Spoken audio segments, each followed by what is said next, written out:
멍멍 멍멍 왈왈. 지금부터 동물들의 대화를 번역하겠습니다. 주인이 말이야, 내가 얼굴만 내미면 맛있는 간식을 준단 말이야. 나 좀 귀엽나 봐. 세상에서 가장 못생긴 새는 네 생김새. 왜 불만 있냐? 물도 있다. 너한테는 벽이 느껴져. 완벽. 오늘 어쩌다 빌런의 주제는 반려동물입니다. 오늘도 도움 주실 선생님 모셨습니다. 정신건강의학과 전문의 김민경입니다. 반갑습니다. 네.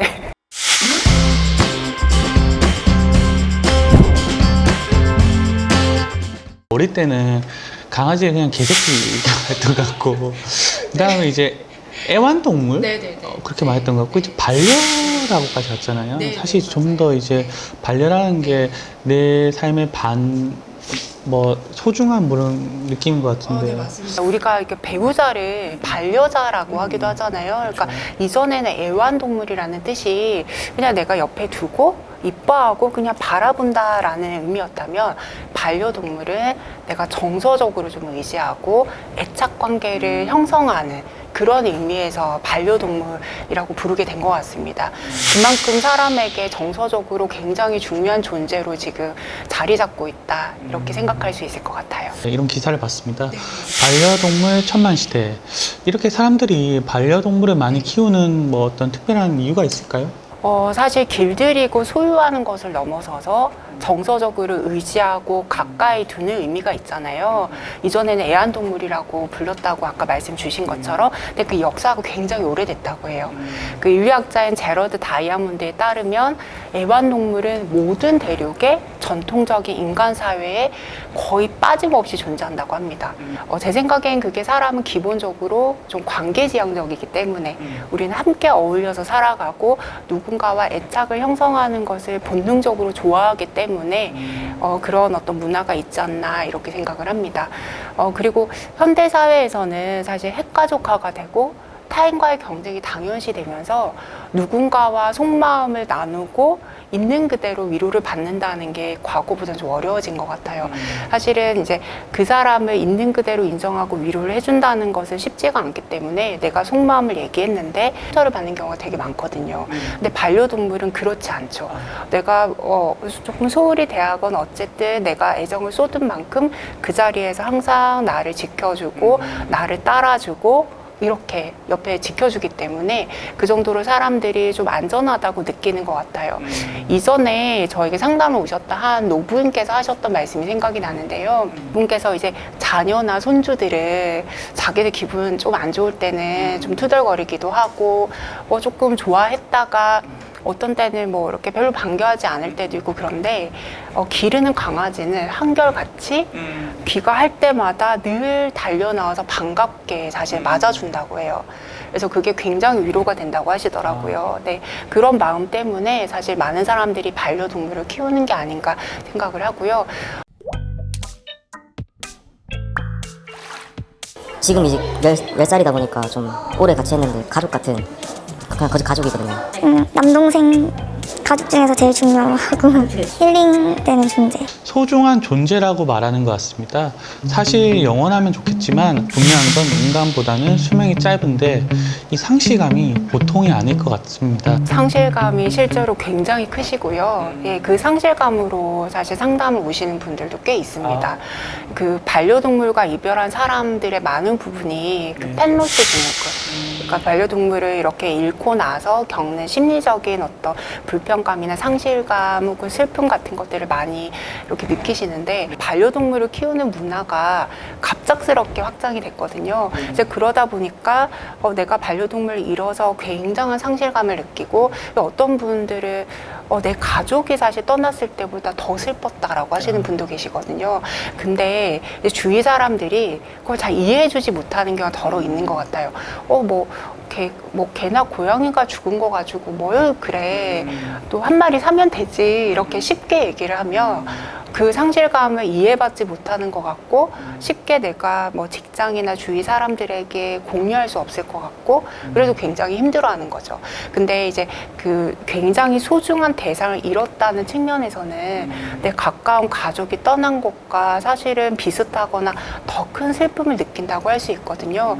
그래서 우리가 그 반려동물을 잃었을 때 느끼는 감정은 단계별로 좀 나뉘어서 생각해 볼 수 있어요. 예, 정신의학자인 엘리자베스 키블러 로스라고 하는 사람은 이제 상실의 단계를 5단계 정도로 나뉘어서 설명을 했는데요. 우선은 부정, 분노, 타협, 우울, 수용 이렇게 나눠서 설명을 했습니다. 단계별로 이루어지는 건 아니고요. 몇 단계로 건너뛰기도 하고 어떤 사람은 이 중에서 뭐 3개만 느끼기도 하고 그런데 대부분의 사람들이 소중한 대상을 상실했거나 혹은 내가 어떤 큰 이렇게 좀 불치병에 걸렸거나 그랬을 때 느끼는 감정과도 비슷해요. 우선은 그것을 조금 인정하고 싶지 않은 거죠. 떠났을 리가 없어. 네, 이렇게 큰 병에 걸렸을 리가 없어. 이렇게 처음에 부정을 했다가 그 다음에 이제 분노 반응을 보이게 됩니다. 이렇게 치료해줬던 수의사나 혹은 주위 사람들에게 막 화를 내기도 하고요. 너 탓이야. 너 그때 돌보지 못해서 이렇게 됐잖아. 이렇게 내기도 하고 그 다음은 타협 단계에 이르게 되죠. 앞으로 착하게 살겠습니다. 네. 이렇게 기도를 한다든지 내가 이제부터 정말 잘 돌볼 거야. 뭐 이런 식으로 내면적으로 타협을 하거나 뭐 종교적인 이렇게 기도를 한다거나 이렇게 할 수 있고요. 그러고 나서 현실을 조금 인정을 하게 되면 굉장히 우울해지죠. 네, 떠난다는 것에 대해서 이제 받아들이기가 너무 힘이 들기 때문에 굉장한 슬픔을 느끼거나 우울감을 느낄 수 있고요. 그 단계가 지나면 이게 어떻게 보면 우리 삶의 순리구나, 떠날 수밖에 없는 거구나 라고 수용을 하면서 감정이 마무리가 되는 건데요. 그 과정에서 감정이 잘 다독여지지가 않고 그 감정에 빠지게 되고 그 떠나간 반려동물에 좀 집착을 한다든지 혹은 내가 삶의 의미를 잃었어. 나도 이렇게 살아가지 못할 것 같아. 라는 생각이 너무 지나치게 빠지게 된다면 그것은 상담이나 전문적인 좀 치료가 필요한 단계라고 볼 수 있어요. 저는 동물을 키우진 않는데 동물을 키우는 사람들은 애착인 부분이 큰 것 같습니다. 저는 동물 대신 후배가 준 건데 애착 인형을 비슷한 의미라고 생각은 해요. 애착 인형이든 반려동물이든 내가 그 대상에서 위로를 구하려고 한다는 점에서는 사실 비슷한데요. 이제 그것이 물건이나 인형인 경우에 그것을 그 정신 분석가 위니코트라는 사람은 과도 대상이라고 불렀어요. 예, 그러니까 내가 이제 그 어린아이 같은 경우는 애착 대상인 어머니와 늘 같이 곁에 있을 수는 없기 때문에 어머니를 대신하는 그 인형을 늘 가지고 다니면서 마음의 안정을 찾고 또 이렇게 부드럽게 쓰다듬으면 되게 그 인형이나 애착 대상인 물건들은 좀 부드럽고 쓰다듬기 좋은 것들이 많거든요. 그래서 쓰다듬으면서 내가 위안을 찾는 거죠. 그 이전에 굉장히 유명한 만화 스누피에 나오는 그 주인공이 늘 이렇게 담요 들고 다니잖아요. 근데 그 담요와 같은 이제 물건이 과도 대상이라고 할 수 있는 거죠. 네. 근데 생각해 보면 그 어릴 때 애지중지하던 그 물건들이 내가 누군가 애착 대상이 생기거나 성장을 하게 되면 그 물건들이 뭔가 애도가 되거나 잊혀지거나 그러지 않고 어딘가에 뭐 다락방이나 어디 창고에 그냥 두게 되거든요. 미니코트도 그걸 지적을 했어요. 그것은 이제 사람인 어떤 대상이 아니기 때문에 우리가 그게 이제 점점 자라서 쓰지 못하게 됐다고 굉장히 슬퍼하거나 애도하지 않죠. 그냥 이렇게 치워지게 되는 거예요.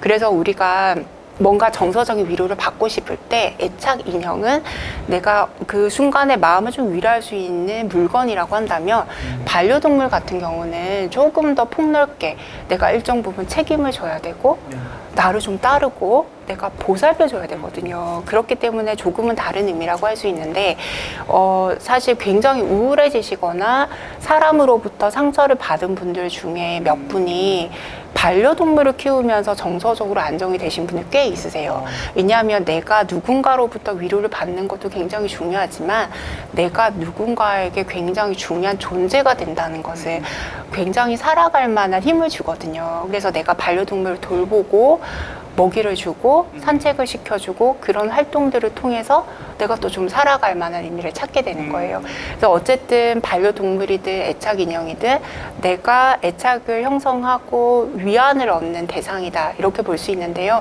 근데 이제 성인인데 애착 인형을 가지고 있다면 PD님처럼 너무 바쁜 사람들일 거라고 저는 생각을 합니다. 후배가 준 겁니다. 한 줄 정의를 내려주신다면 어떨까요? 반려동물이란 내 곁에서 의미 있는 관계를 맺는 소중한 존재라고 생각합니다.